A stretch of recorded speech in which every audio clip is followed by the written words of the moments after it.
Se abre la presente audiencia de vista pública en el expediente número 5002 del año en curso, formado por apelación directa de inconstitucionalidad de ley en caso concreto, en el incidente promovido por Vernon Eduardo González Portillo en contra de 1 total por vicios interna corpore en contra de la integridad del decreto 31-2012 del Congreso de la República que aprobó la ley en contra de la corrupción.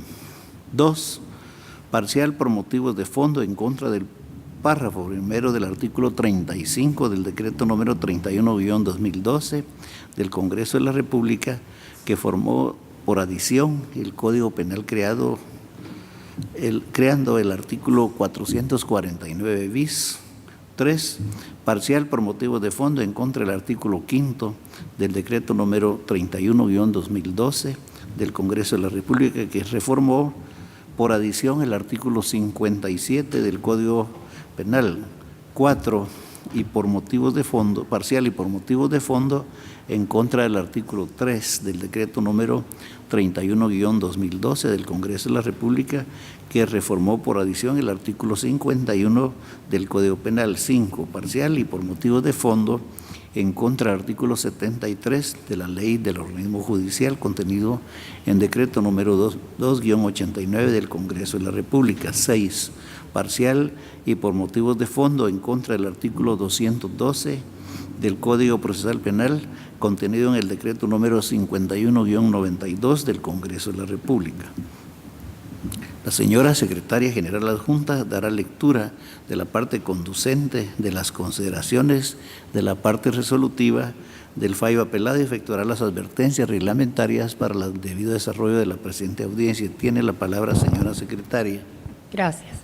En el presente caso, Vernon Eduardo González Portillo interpuso inconstitucionalidad de ley en caso concreto contra la totalidad de la ley y normas previamente relacionadas, por contravenir, según estima, los artículos 176, 17, 203, 19, 4, 44, 135 literal E y 153 de la Constitución Política de la República de Guatemala, a efecto que se declare su inaplicabilidad en el proceso penal identificado con el número 1079-2014-470 del Tribunal Quinto de Sentencia Penal, Narcoactividad y Delitos contra el Ambiente del Departamento de Guatemala. El Tribunal Quinto de Sentencia Penal, Narcoactividad y Delitos contra el Ambiente del Departamento de Guatemala, en carácter de Tribunal Constitucional, en auto de fecha 19 de septiembre del 2016, consideró: respecto de la inconstitucionalidad del decreto 31-2012 del Congreso de la República por vicios interna corporis, la confrontación debe de ser directa con el precepto constitucional, es decir, que se debe de hacer confrontación entre la norma ordinaria que se está utilizando con el precepto constitucional. No se puede hacer una triangulación.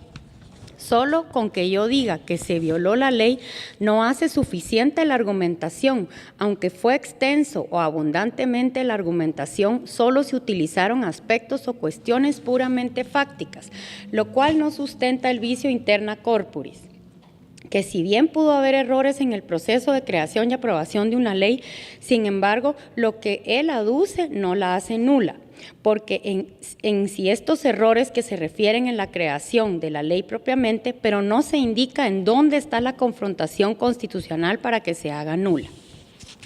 De la inconstitucionalidad del artículo 35 del decreto 31-2012 del Congreso de la República, que reformó por adición el decreto número 17-72 del Congreso de la República al crear el artículo 449 bis.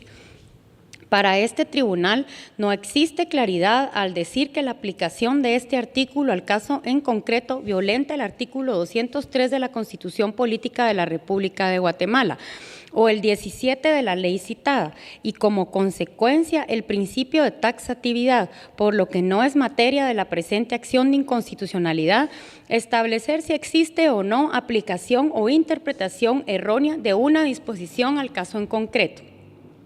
Señala que el artículo 5 del decreto número 31-2012, que reformó el artículo 57 del Código Penal, colisiona con el artículo 203 de la Constitución Política de la República de Guatemala. En primer lugar, las argumentaciones del interponente se quedan en meras afirmaciones, sin ningún sustento, pues el supuesto normativo tiene contemplado la pena principal y la pena accesoria, pero al final esa es decisión que debe tomar el juzgador conforme a esa norma. Tampoco explicó la confrontación de esa ley ordinaria con la norma constitucional, por lo que no se logra advertir en dónde radica la violación. Así también no se argumenta cómo la norma denunciada colisiona con el nuevo estándar convencional fijado por el artículo 7 de la Convención de las Naciones Unidas contra la Corrupción y que por ello viola el artículo 46 de la Constitución. Primero, el control de constitucionalidad no sirve para control de convencionalidad. Lo único que puede tener como parámetros son normas constitucionales. No se puede tener como parámetro el artículo 30 de la Convención aludida. Si bien se indica que viola el artículo 46, no indica por qué. Por lo tanto, es una argumentación sin fundamento y por ende se cae la impugnación por mal planteamiento. Se denuncia como violatorio el artículo 3 del decreto 31-2012 del Congreso de la República, que reformó por adición el artículo 51 del Código Penal, el cual viola el artículo 19 de la Constitución Política de la República de Guatemala, malinterpretando el espíritu del legislador. El accionante tuvo que explicar o realizar un sustento del por qué esta norma colisiona con la norma constitucional referida, pero solo realizó una mera afirmación de lo que la norma señala. Por otro lado, también señala que se viola el artículo 4 constitucional, ya que es contrario al espíritu de la readaptación social. Solo hace una afirmación sin indicar por qué. No explica la igualdad a la que aduce. Su principal vicio es que indica que todas estas personas, en atención a ser distintos su grado de participación primario, reincidentes, pero ¿por qué más allá de decir que son distintos? Hay que explicar por qué un delincuente habitual con un reincidente son distintos. Tenía que explicar por qué. Se invoca violación al artículo 73 de la Ley del Organismo Judicial, el cual contraviene el artículo 135 literal E de la Constitución Política de la República de Guatemala.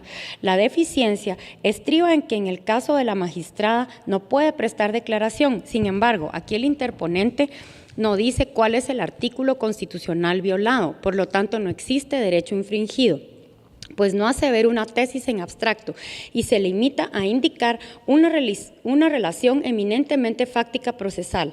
Aunado a lo anterior, la doctora Claudia Lisette Escobar Mejía ha sido propuesta dentro del proceso subyacente en calidad de testigo y en forma particular no ha sido llamada en calidad de juez. Por lo anterior, el artículo 73 de la Ley del Organismo Judicial no puede ser considerada dentro del presente proceso en particular inconstitucional, ya que no es aplicable al caso concreto. Así también, la parte interponente de la acción pretende declarar inconstitucional el artículo 212 del Código Procesal Penal, el cual riñe con el artículo 203 de la Constitución Política de la República de Guatemala. Sin embargo, dichos argumentos están basados sobre cuestiones fácticas, no tiene asidero jurídico, dado que se basa en el supuesto de que no se presente a declarar como testigo dentro del caso concreto el señor Eugenio Remigio Fernández Dusac, persona que fue propuesta por el mismo accionante y quien es cónyuge de la señora Escobar Mejía, y que puede argumentar dicho nexo para los efectos de no presentarse a declarar, que el acogerse a este supuesto devendría violatorio al artículo 203 de la Constitución Política de la República de Guatemala. Sin embargo, se insiste que dicha situación no puede presumir y no se puede atacar de inconstitucional, ya que se denuncia una violación que descansa sobre un supuesto que aún no ha ocurrido. Por lo tanto, se advierte que el planteamiento realizado por el postulante no aporta razonamientos o argumentaciones que pueda advertir al tribunal la ilegitimidad constitucional de la norma decisoria litis, con la que se pudiera decidir el fondo del asunto jurisdiccional, ya que no hay claridad y certeza de qué manera se colisiona la norma denunciada con los preceptos constitucionales. Igualmente, ocurre con la denuncia que se hace al mismo artículo 212 del Código Procesal Penal, el cual viola el mismo artículo 203 constitucional y viola también, indica el accionante, el artículo 135, inciso C de la Carta Magna. Al suponer que dos personas llamadas como testigos dentro del proceso subyacente, quienes pertenecieron a la Comisión Internacional contra la Impunidad, no se presentarán a prestar declaración, lo cual afectaría y colisionaría con las normas constitucionales enunciadas. Sin embargo, dichas pruebas ya fueron ofrecidas y admitidas para su diligenciamiento según consta en el proceso que motiva la presente acción. De esa cuenta, resulta que no podría suceder el supuesto del cual se menciona puede infringirse, ya que la misma ley procesal señala la forma en que debe procederse contra un testigo que se negare a comparecer a juicio. En virtud de lo anterior, debe ser declarado sin lugar el incidente de inconstitucionalidad planteado y, como lo establece la ley, es obligatoria la condena en costas al interponente y la imposición de una multa al abogado auxiliante. Cuando se declare sin lugar la inconstitucionalidad, procederá a hacer la declaratoria correspondiente en la parte resolutiva de este fallo. El Tribunal de Primer Grado, con base en las anteriores consideraciones, resolvió: 1. Declara sin lugar el incidente de inconstitucionalidad en caso concreto. 1. Total por vicios interna corporis en contra de la integridad del decreto 31-2012 del Congreso de la República que aprobó la ley contra la corrupción. 2. Parcial y por motivos de fondo en contra del párrafo primero del artículo 35 del decreto número 31-2012 del Congreso de la República, que reformó por adición el Código Penal creando el artículo 449 bis. 3. Parcial y por motivos de fondo en contra del artículo 5 del decreto número 31-2012 del Congreso de la República, que reformó por sustitución el artículo 57 del Código Penal. 4. Parcial y por motivos de fondo en contra del artículo 3 del decreto número 31-2012 del Congreso de la República, que reformó por adición el artículo 51 del Código Penal. 5. Parcial y por motivos de fondo en contra del artículo 73 de la Ley del Organismo Judicial, contenido en el decreto número 2-89 del Congreso de la República. 6. Parcial y por motivos de fondo en contra del artículo 212 del Código Procesal Penal, contenido en el decreto número 51-92 del Congreso de la República de Guatemala, planteado por Vernon Eduardo González Portillo. Se condena al interponente al pago de las costas procesales y se le impone al abogado auxiliante una multa de 1,000 quetzales que deberá pagar en la tesorería de la Corte de Constitucionalidad dentro de los 5 días siguientes a la fecha en que este fallo quede firme. En caso de incumplimiento, se certificará lo conducente. Continúese con el trámite del proceso ordinario ut supra según el estado en que se encuentra. De conformidad con lo que establece el artículo 67 del Acuerdo 1-2013 de la Corte de Constitucionalidad, quien haga uso de la palabra en la presente audiencia deberá dirigirse directamente al tribunal, expresar sus alegaciones en forma oral, conforme el objeto de la vista pública previsto en el artículo 61 del referido acuerdo, y sin dar lectura a documentos, salvo que para ello se cuente con la autorización previa del señor presidente. Concretarse al asunto planteado, ser breve, conciso y preciso en su exposición, no proferir expresiones irrespetuosas a las partes o a los miembros del tribunal. Y para la exposición de alegaciones, los intervinientes cuentan con un tiempo no mayor de 15 minutos. Es todo, señor presidente. Muchas gracias. Pueden hacer uso de la palabra en esta audiencia el incidentante, apelante y solicitante de la vista pública, abogado don Vernon Eduardo González Portillo, quien actúa con su propio auxilio y con el del señor abogado don Víctor Hugo Recinos Galeano. Puede hacer usted la palabra.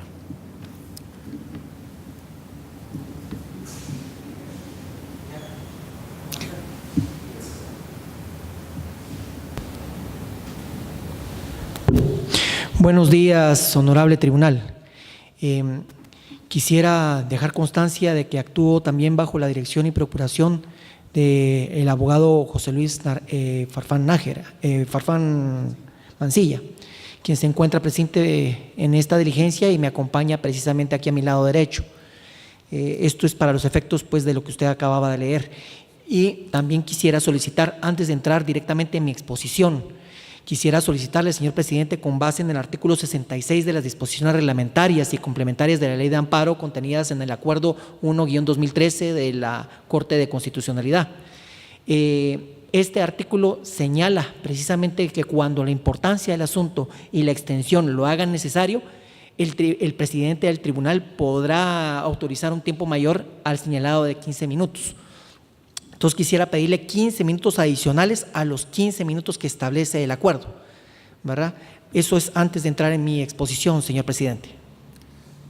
Lo siento, tenemos programadas varias vistas. Lo siento francamente, y quería preguntarle si el señor abogado don José Luis Farfán Mancilla también va a exponer, se van a compartir el tiempo. Ustedes lo sabrán. Por favor, únicamente adelante. yo, señor presidente. Muchas gracias. Adelante. Bueno, muchas gracias. Entonces, sin más, ¿verdad? Y con base en el artículo 65, literal C, de las disposiciones reglamentarias y complementarias de la Ley de Amparo, Exhibición Personal y de Constitucionalidad, contenidas en el Acuerdo 1-2013 de la Corte de Constitucionalidad, voy a pasar revista a los motivos tanto de forma como de fondo que sustentan el planteamiento del incidente de inconstitucionalidad que fue planteado en primera instancia ante el Tribunal Quinto de Sentencia del ramo penal, narcoactividad y delitos contra el ambiente. Y esos motivos precisamente pues, podrán poner en evidencia los errores cometidos por el Tribunal Inferior durante la emisión del auto desestimatorio que nos tiene ahora con el recurso de apelación ante ustedes. En primer término, quiero comentar que el primero de los vicios de forma que nosotros acusamos al decreto 31-2012 del Congreso de la República, específicamente en cuanto al proceso de formación de ese decreto que aprobó la Ley contra la Corrupción. Nosotros identificamos que se colisiona con el procedimiento de formación de la ley dispuesto en el artículo 176 constitucional, cuando el procedimiento parlamentario que altera la redacción de un artículo luego de aprobada por artículos durante una sesión legislativa se hace en ocasiones y por modos diferentes de los establecidos en la ley orgánica del organismo legislativo. Permítanme explicarme. En el caso concreto, tenemos nosotros que el artículo 125 de la ley orgánica del organismo legislativo establece cuáles son los tiempos y las formas en que se pueden modificar, se pueden corregir los errores que se cometan durante la redacción de una ley. En el caso concreto, lo que sucedió es que el 30 de octubre del año 2012, ¿sí?, durante el desarrollo de la tercera fase de la sesión permanente de la sesión ordinaria número 25 del Congreso de la República, ¿sí?, se leyó y se aprobó por artículos el decreto 31-2012. En esa sesión fue donde se le asignó el número. Ahora bien, quiero dejar constancia de que cuando se hizo la aprobación por artículos, la persona que fungió como secretario de esa sesión en junta directiva leyó la enmienda por sustitución parcial, por sustitución total, que fue presentada por el diputado Oliverio García Rodas respecto del artículo 35 del proyecto de ley que estaban pues conociendo en esa sesión. Y al leer el texto de esa enmienda, leyó uno de los verbos que componen el núcleo rector del tipo delictivo del tráfico de influencias que se estaba creando con esa norma, y leyó ese verbo como prevaleciéndose en lugar de la forma que recomendó la Comisión de Legislación y Puntos Constitucionales, que fue la que dictaminó ese proyecto de ley, que el verbo pues lo habían recomendado como prevaliéndose. Pues salta a la vista pues la diferencia que estamos hablando, pero al leer la enmienda fue más allá el secretario de Junta Directiva, porque leyó ese verbo como prevaletizándose. Eso es un verbo que no existe en el diccionario de la Real Academia Española y no existe en el idioma español. Ahora bien, la comisión de estilo, perdón, el equipo de redactores y editores y taquígrafos del Congreso de la República que trabajó en el diario de sesiones de esa sesión, precisamente se corrigió el error cometido por el secretario de Junta Directiva al leer el artículo 35 que les estoy mencionando. Pero al hacerlo, ojo, el secretario, el equipo de taquígrafas no hizo mérito literal y textual de lo acontecido durante la sesión del 30 de octubre del año 2012, porque el verbo ya lo corrige y lo pone como prevaliéndose. Entonces, si me siguen ustedes, la comisión había puesto en el proyecto prevaliéndose. El secretario de la Junta Directiva leyó el artículo 35 primero como prevaleciéndose. Al leer la enmienda por sustitución que presentó el diputado Oliverio García Rodas, lo leyó como prevaletizándose. Y así fue votado precisamente por el Pleno y así fue aprobado, como prevaletizándose. Pues la comisión, el equipo de taquígrafos y editores del Congreso de la República, pues corrigió y puso prevaliéndose. Más tarde, ¿verdad? Pues cuando ya salió el diario de sesiones y aparece precisamente prevaliéndose, podemos encontrar nosotros que la comisión de estilo nuevamente corrige el verbo y ya lo pone como prevaleciéndose, ¿sí? Ustedes están viendo las formas en que está cambiando el mismo verbo, ¿verdad? Y pues como prevaleciéndose fue incluido dentro del texto que le fue entregado a algunos de los diputados que integraron el Pleno del Congreso en aquella ocasión. Recordemos nosotros que la ley establece que luego de aprobado por artículos un decreto, debe ser entregado copia del decreto a todos los diputados del Congreso de la República, ¿verdad? Pues el punto es que solo le fue entregado a 22 diputados, no le fue entregado a 136 diputados. Los 22 que lo recibieron el texto en donde aparecía el verbo como prevaleciéndose. Y más tarde, ¿sí? Después antes de enviarlo al organismo ejecutivo, el texto que fue enviado al organismo ejecutivo nuevamente fue cambiado. Y fue cambiado porque entonces se puso prevaliéndose. Quiero decirles que esa modificación última que les estoy mencionando no está regulada en la ley. Es por eso que nosotros decimos que el texto del artículo 35 del decreto 31-2012 del Congreso de la República fue alterado, porque fue modificado en forma diferente y en una ocasión distinta de las reguladas por la ley, ¿verdad? Ahora bien, nosotros acompañamos los medios de comprobación que nosotros estimamos pertinentes. Cuando estamos hablando nosotros de vicios interna corporis, definitivamente tenemos que hacer referencia a las situaciones fácticas. No hay ninguna otra forma de poder hacer alusión a los vicios interna corporis, porque estamos hablando de los procesos de formación de la ley y sus problemas. Precisamente el Tribunal Inferior olvidó esto y pretende de que yo hubiese hecho una parificación normativa, ¿sí? Cuando yo argumenté el vicio interna corporis que recién les acabo de explicar, y olvida precisamente, pues porque no es la especialidad del Tribunal Inferior, la jurisprudencia que ha ido sentando la Corte de Constitucionalidad con sus fallos. Específicamente hablo de la sentencia dictada el 7 de abril del año 2015 dentro del expediente 4444-2014. Esta sentencia en especial es muy interesante porque hace el distingo de que las inconstitucionalidades se pueden interponer por motivos formales o vicios interna corporis y por motivos de fondo. Y únicamente respecto de los motivos de fondo se puede hacer esa labor de la parificación normativa. Aquí definitivamente tenemos que confrontar nosotros los preceptos constitucionales que regulan el procedimiento de formación de la ley con el proceso que se observó en concreto con la aprobación del decreto 31-2012. No hay otra forma de hacerlo. Y además, la jurisprudencia de la Corte de Constitucionalidad ha sido muy puntual en decir que un vicio interna corporis no puede viciar únicamente una parte del decreto denunciado, sino vicia la totalidad, porque lo que se denuncia es el proceso de formación de la ley. Hago constar que por lo extenso del tema presenté en simultáneo a la argumentación que estoy haciendo verbalmente de esta vista, presenté un alegato por escrito en donde presento un cuadro sinóptico que resulta ser bastante útil para atajar puntualmente cada uno de los motivos de forma y de fondo, porque es imposible en 15 minutos agotar el tema. El punto es que ahora hablemos de los intentos de subsanación acerca de la alteración del artículo 35. Y el primer intento de subsanación se dio precisamente durante la tercera fase de la sesión permanente de la sesión ordinaria número 25 que tuvo lugar el 30 de octubre del año 2012. Durante esa sesión, después de haber concluido con la aprobación por artículos del decreto 31-2012, fue leída la integridad del decreto por quien fungió como secretaria de Junta Directiva en esa sesión, que fue la diputada Emilene Mazariegos.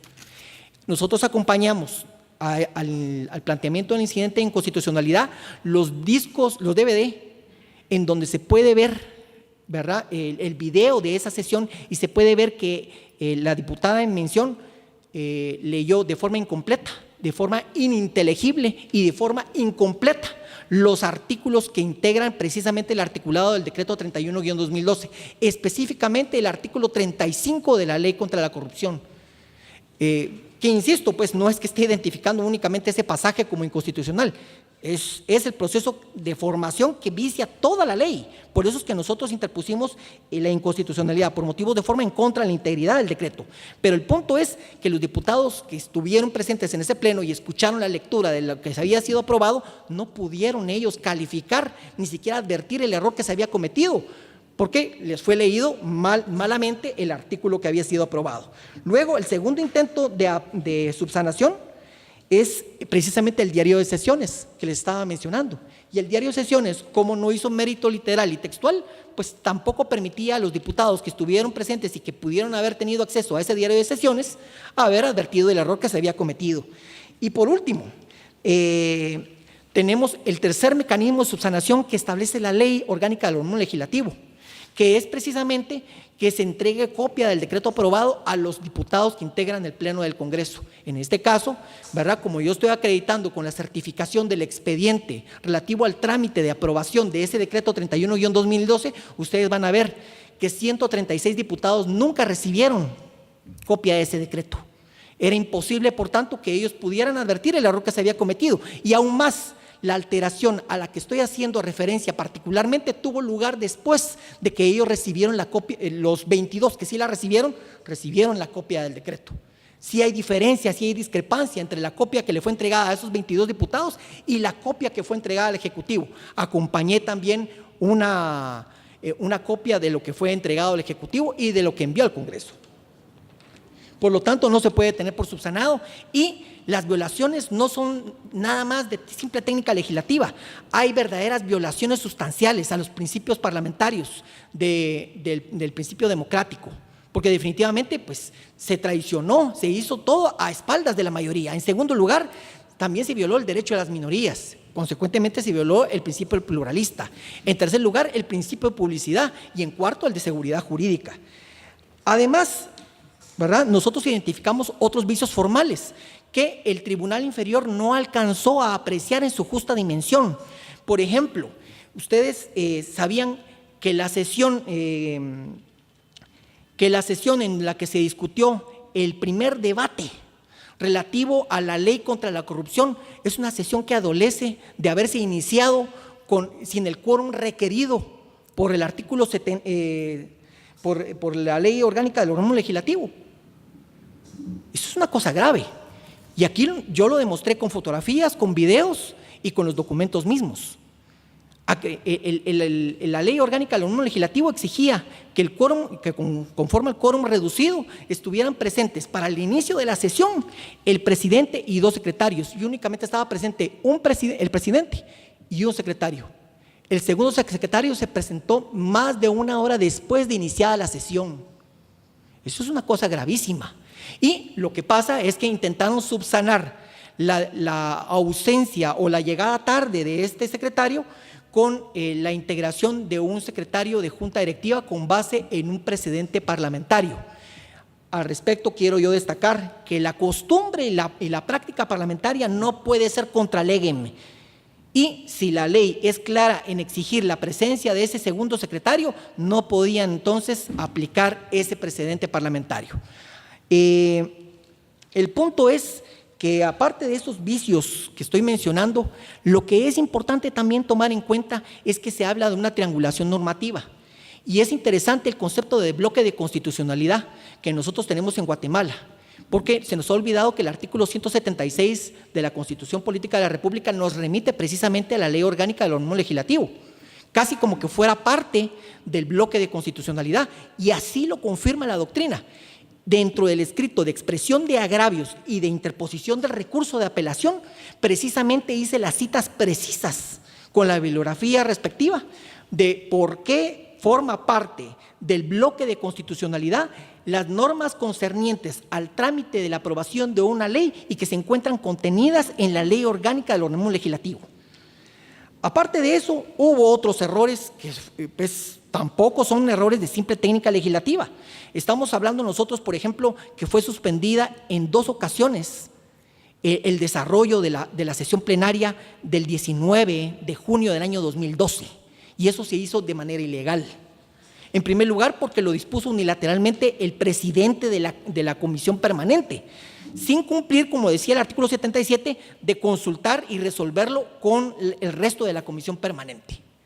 Y pues también está el problema de que enmendó unilateralmente el procedimiento. Todas estas violaciones está examinado precisamente dentro del escrito de interposición, cómo es que tienen un impacto serio dentro del trámite de la ley, porque aparte de alterar el orden y con eso perjudicar entonces el derecho de las minorías, también quiero yo dejar constancia pues de que y que se ha perjudicado también pues la seguridad jurídica, también se ha perjudicado el orden del día, que el orden del día es un instrumento en el derecho parlamentario que permite precisamente que todos los diputados tengan igualdad y que puedan pues participar dentro de la tramitación de una ley.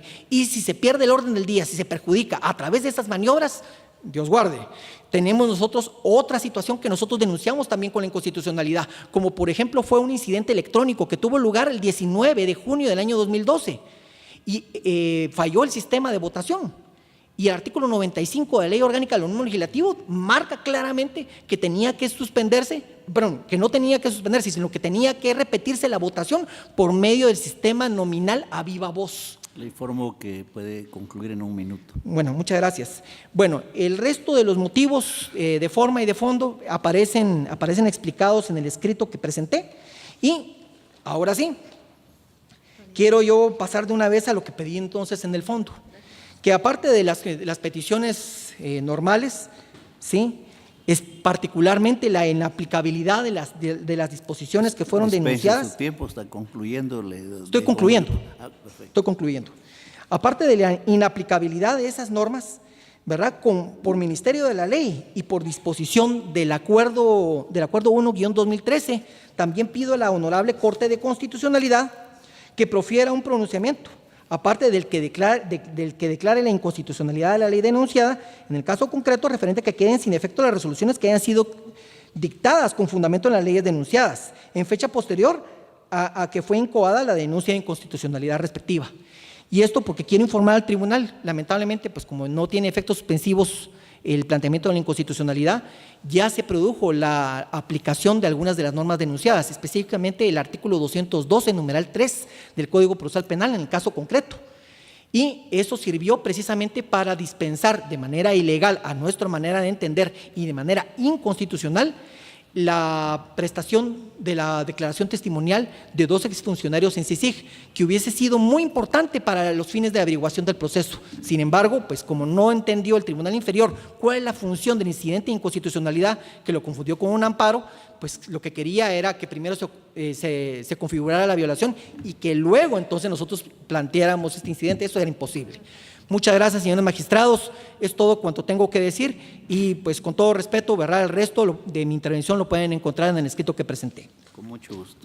Ahora le corresponde el turno al Ministerio Público, por medio de la agente fiscal, abogada Gilda Toledo Barrios, de la Fiscalía de Asuntos Constitucionales, Amparo y Exhibición Personal, quien actúa con su propio auxilio, y le dejamos en el uso de la palabra. Muchas gracias, honorable señor presidente de la Corte de Constitucionalidad, magistrados, magistrada, abogados presentes. La Fiscalía de Asuntos Constitucionales comparece en el día y hora señalado dentro del expediente 5002-2016, formado por apelación de auto de inconstitucionalidad emitido con fecha 19 de septiembre del 2016 por parte del Tribunal Quinto de la sentencia penal, narcoactividad y delitos contra el ambiente, quien decide declarar sin lugar el incidente promovido contra el decreto 31-2012, Ley contra la Corrupción, en donde se denuncia la inconstitucionalidad principalmente de los artículos 3, 5 y 35 del citado decreto. En esta oportunidad, señores magistrados, la Fiscalía comparte el criterio sustentado por el Tribunal Quinto de Sentencia Penal en el sentido de declarar sin lugar el incidente de inconstitucionalidad.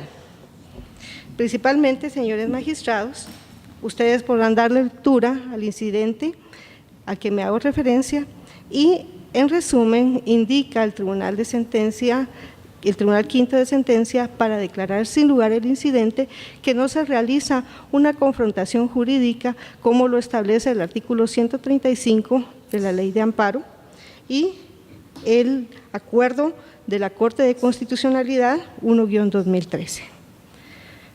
De la lectura del mismo también se establece, señores magistrados, que al no darse la parificación necesaria, como lo establecen los artículos relacionados, ello imposibilita entrar a analizar las peticiones que hace el incidentante a través de su memorial de interposición.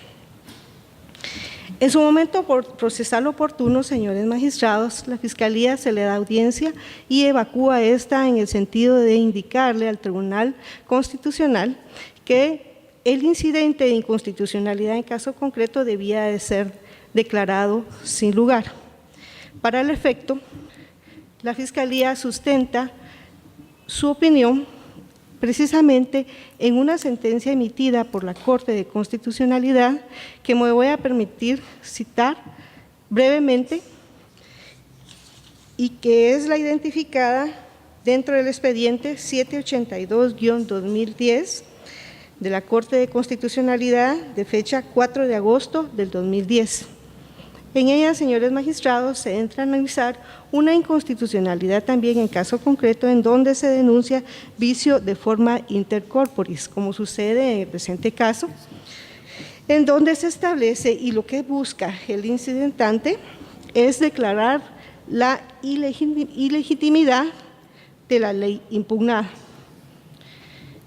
En esta sentencia, señores magistrados, indica y cita para sustentar su fallo la Corte de Constitucionalidad al autor Luis Felipe Sáenz Juárez en su libro Inconstitucionalidad de leyes en casos concretos en Guatemala, e indica, aunque la ley no lo indique expresamente, la inconstitucionalidad indirecta debe deducirse contra el valor material, no formal de la ley o disposición legal impugnada, porque la posible vulneración que pudiera haber cometido el legislador en el procedimiento para la producción de la ley no implica contradicción con ningún valor material de la Constitución que pueda causar agravio en la solución del caso concreto.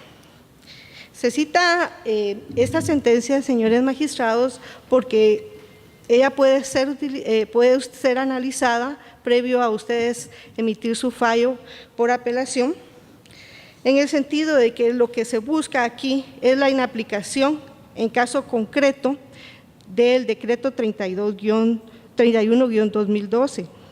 Sin embargo, hace un planteamiento en cuanto a la formación de una ley e indica que principalmente no se respetó lo dispuesto en el artículo 176 de la Constitución Política de la República de Guatemala. En todo caso, señores magistrados, a criterio de la Fiscalía, no es a través de una inconstitucionalidad en caso concreto que se busque el rechazo o la expulsión de este decreto, porque para eso la Ley de Amparo tiene los mecanismos habilitados para impugnar a través de una inconstitucionalidad de carácter general la expulsión dentro del ordenamiento jurídico de una ley cuando no cumpla con los procedimientos establecidos principalmente en el artículo 176 de la Constitución. Así las cosas, señores magistrados, la Fiscalía es del criterio que, de conformidad con el artículo 116 de la Ley de Amparo, Exhibición Personal y de Constitucionalidad, indica que va a proceder esta, de acuerdo a la interpretación que se ha hecho por parte de la Corte de Constitucionalidad, que indica que esta inconstitucionalidad, ya sea como incidente, como excepción o como acción, cuando el artículo que se denuncia de inconstitucionalidad en caso concreto sea citado como apoyo de derecho, ya sea dentro de la demanda, en la contestación o como cita dentro del trámite de un juicio. La inconstitucionalidad en caso concreto está creada principalmente para que los órganos jurisdiccionales no rebasen la propia Constitución Política de la República de Guatemala dentro de sus resoluciones.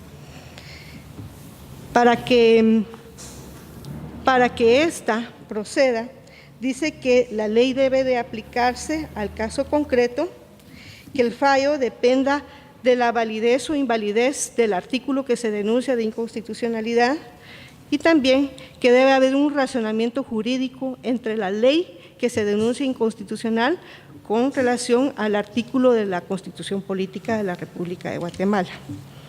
En el presente caso, señores magistrados, se cita este artículo 116 de la Ley de Amparo porque, a criterio de la Fiscalía, aparte de lo que se denuncia de vicio de forma intercorporis, ustedes podrán observar que efectivamente el incidentante no hace una confrontación, no hace una parificación entre los artículos que denuncia de inconstitucional frente a las normas de la Constitución, lo cual existe ya reiterada jurisprudencia por parte de la Corte de Constitucionalidad, en donde indica, a la par del artículo 135 de la Ley de Amparo, se cita el artículo 11 del Acuerdo 1-2013, que prescribe que en el escrito mediante el cual se plantee este tipo de garantía deben expresarse los motivos jurídicos de esta, los cuales harán de la misma forma, en forma ya separada, razonada y clara.